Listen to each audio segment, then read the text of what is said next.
Bayangkan sebuah wilayah yang selama ini hanya kita lihat dari layar televisi, penuh asap, reruntuhan, dan tangis warga sipil. Gaza kembali memanggil perhatian dunia. Di tengah ketegangan yang belum benar-benar padam, muncul sebuah kabar yang sangat mengejutkan. Ribuan prajurit TNI disebut-sebut sebagai gelombang awal, siap diberangkatkan, bahkan Indonesia disebut-sebut akan menjadi negara pertama yang memimpin misi baru ini, International Stabilization Force atau ISF. Apakah ini benar-benar akan terjadi? Apa sebenarnya misi mereka di sana? Apakah ini sebuah operasi tempur, misi kemanusiaan murni, atau justru langkah diplomasi paling berani dalam sejarah Indonesia modern? Selama ini, kita tahu Indonesia sangat vokal dalam membela Palestina di berbagai forum internasional. Namun, kali ini narasinya berbeda. Bukan hanya sekadar suara dukungan, tetapi potensi kehadiran langsung di salah satu wilayah paling panas di Timur Tengah. Dunia sedang memperhatikan, kawasan menahan napas, dan kita, rakyat Indonesia, bertanya-tanya. Di video kali ini kita akan membahas secara mendalam bagaimana posisi Indonesia. Apa itu ISF? Mengapa TNI disebut menjadi gelombang pertama yang bergerak? Serta risiko besar apa saja yang mengintai di balik misi yang sangat krusial ini. Kabar mengejutkan ini datang dari panggung geopolitik dunia. Di tengah konflik berkepanjangan yang terus mengguncang Gaza, Indonesia disebut akan mengirim ribuan prajurit TNI dalam batch awal sebagai bagian dari misi ISF. Langkah ini, kata Ruhut, akan langsung menjadi sorotan internasional. Banyak pihak mungkin akan memuji keberanian Indonesia, sementara yang lain bertanya-tanya tentang bentuk dan mandat sebenarnya dari keterlibatan tersebut. Isu ini bukan sekadar kabar biasa. Isu ini menyentuh harga diri bangsa, solidaritas kemanusiaan kita, serta posisi Indonesia di mata dunia. Selama ini, Indonesia dikenal sebagai negara yang konsisten mendukung kemerdekaan Palestina melalui jalur diplomasi. Namun, jika benar pengiriman pasukan dilakukan dalam kerangka misi stabilisasi internasional, maka ini akan menjadi babak baru dalam sejarah keterlibatan global Indonesia. Untuk memahami konteksnya, mari kita lihat Gaza. Gaza Strip merupakan wilayah kecil yang selama bertahun-tahun menjadi pusat konflik antara Palestina dan Israel. Setiap eskalasi selalu memunculkan korban sipil, kehancuran infrastruktur, serta krisis kemanusiaan yang sangat mendalam. Rumah sakit kewalahan, listrik dan air bersih sering terputus, dan bantuan kemanusiaan kerap terhambat oleh situasi keamanan yang tidak menentu. Dunia internasional telah berkali-kali menyerukan gencatan senjata, tetapi stabilitas jangka panjang belum pernah benar-benar tercapai. Dalam kondisi seperti inilah, muncul wacana pembentukan pasukan stabilisasi internasional atau International Stabilization Force, yang disingkat ISF. Tujuannya adalah untuk menjaga keamanan pasca konflik, memastikan distribusi bantuan bisa berjalan lancar, serta mencegah kekerasan kembali meledak di masa depan. Disinilah nama Indonesia mencuat sebagai negara pertama yang disebut-sebut siap mengirimkan kontingen awal dalam kerangka ISF.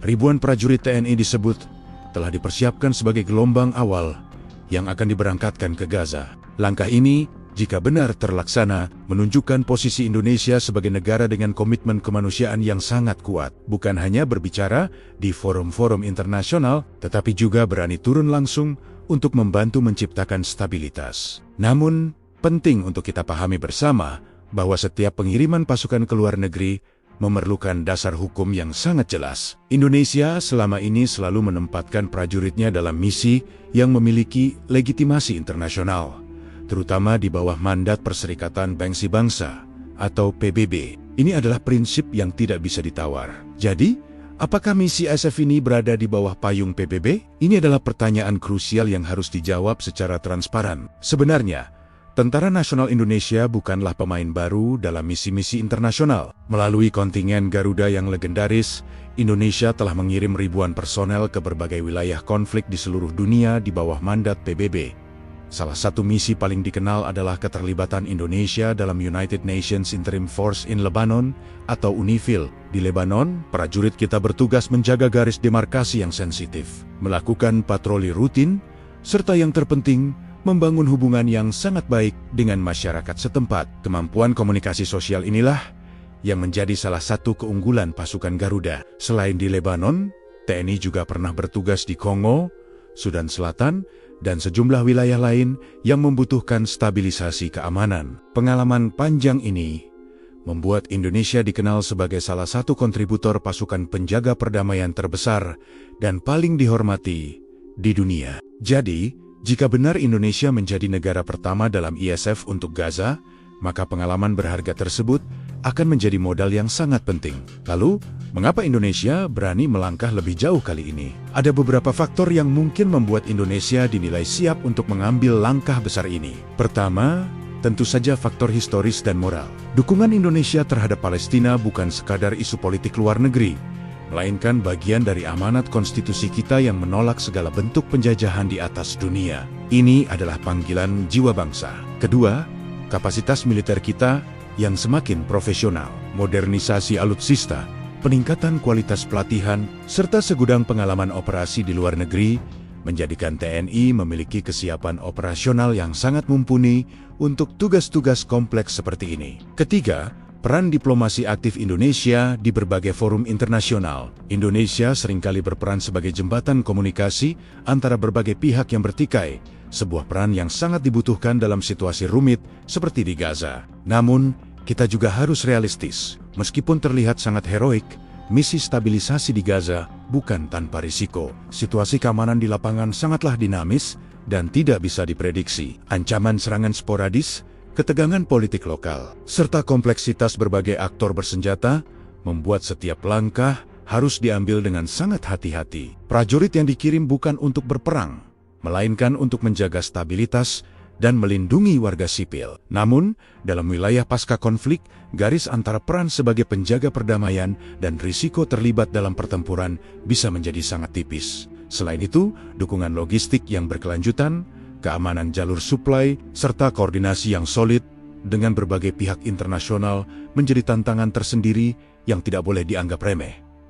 Semuanya harus dipersiapkan dengan matang. Sekarang, mari kita bicara tentang dampaknya bagi citra Indonesia. Jika misi ini berjalan dengan sukses, Indonesia akan semakin diperhitungkan dalam percaturan global. Posisi sebagai negara pertama dalam ISF, jika benar terjadi, akan menunjukkan keberanian dan kepemimpinan moral di panggung dunia. Dunia akan melihat Indonesia bukan hanya sebagai negara berkembang dengan populasi yang besar, tetapi juga sebagai aktor penting yang mampu dan mau berkontribusi dalam menjaga stabilitas di kawasan konflik.